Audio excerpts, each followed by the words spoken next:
जाँदैछौँ अनि हामीलाई चाहिँ थाहा छैन कहाँ पर्छ भनेर अनि हामी चाहिँ म्याप हेरेर जाँदैछौँ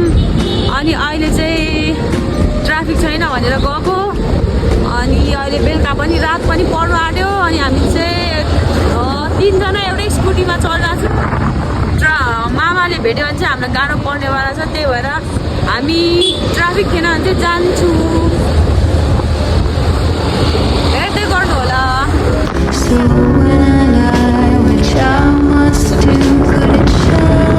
हेर्न सक्नुहुन्छ हामी चाहिँ जाँदैछौँ हामी चाहिँ रेलवे तल गरिसक्यौँ गाइस अनि जाँदैछौँ घाम लागिरहेछ आज धरानमा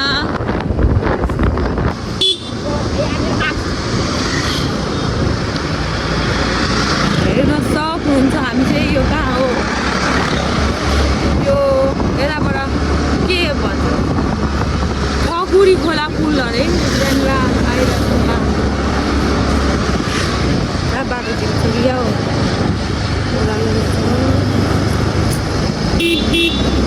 बस्छु यतातिर चाहिँ म धरान बसेको यत्रो कति वर्ष भइसक्यो तर फर्स्ट टाइम यतातिर चाहिँ आउँदैछु म कहिले आएको थिइनँ फर्स्ट टाइम हो अनि बाटाहरू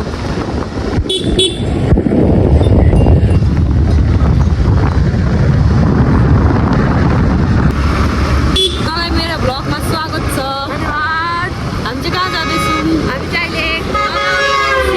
अहिले फोटो खिच्नुको लागि हामीले फोटो खिच्नुको लागि जाँदैछौँ हामी कति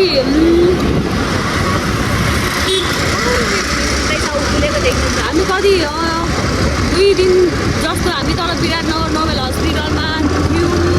हामी चाहिँ अब हाम्रो पढाइमालाई गएको थियौँ अनि हामी चाहिँ आज धेरै पछि फ्रेस हुनु गएको आमा दामी रहेछ यार यतै खिच्नु होला हौ प्रवीण हेर्न सक्नुहुन्छ ओ माई गड ऊ त्यस्तोतिर क्या मलाई खिच्नु मन लाग्यो काम पनि ठिक्क लागिरहेछ फर्स्ट टाइम आएको कस्तो राम्रो रहेछ यो कुरामा कहिले आएको दामी रहेछ ठाउँहरू चाहिँ राम्रो लाग्यो धरान बसेको 5-6 वर्षभन्दा बेसी भइसक्यो तर फर्स्ट टाइम आएको यतातिर चाहिँ यो मासतिर साइड चाहिँ गएको थिएँ म कस्तो दामी आएको भिडियोमा घाम पनि दामी लागेको छ अनि भ्यू पनि दामी छ ए खुसी यहाँ हेर्नु कत्रो गाडी पहिरो जाँदो रहेछ है यहाँ त डेन्जर जोन देख्दैछु यार हेर्न सक्नुहुन्छ यतातिर चाहिँ फुटबल ग्राउन्ड चाहिँ कति रहेछ फुटबल खेल्नेहरू मात्रै अघि पर पनि कतिवटा ग्राउन्ड थियो तर यहाँ बाटोहरू कतिपय बाटो नराम्रो पनि छ झिरिप छ यार हामी अझै 2 जना छौँ मुस्किल हो रहा है क्या करूँ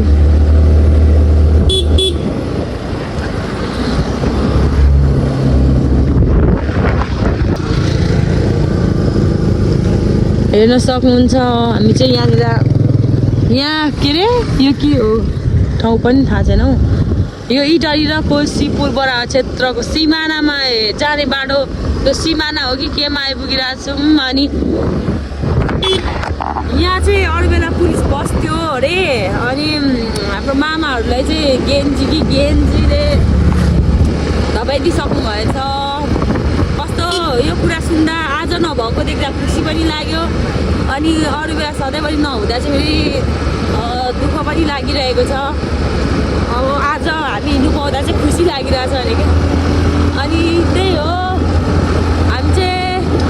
हाम्रो यात्रामा आइपुग्नु लागि अनि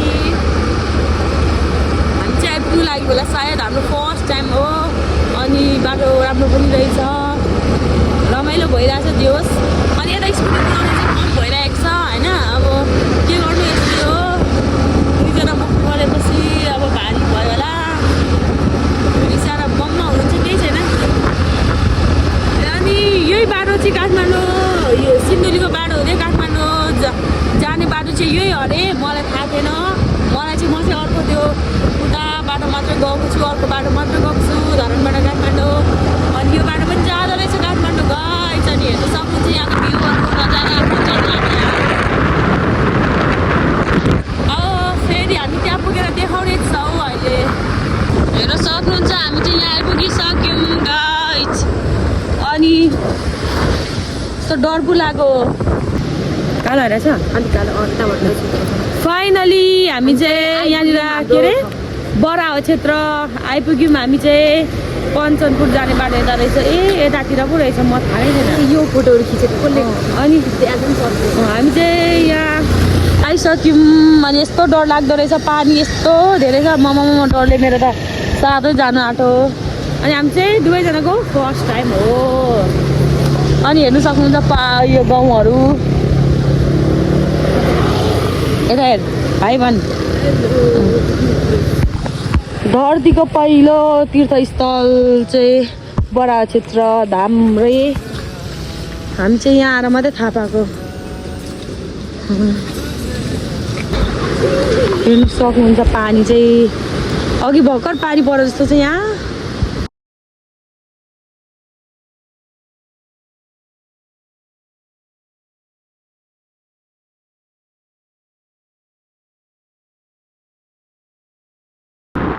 अनि हामी चाहिँ घर फर्क्यौँ साथीहरू किनभने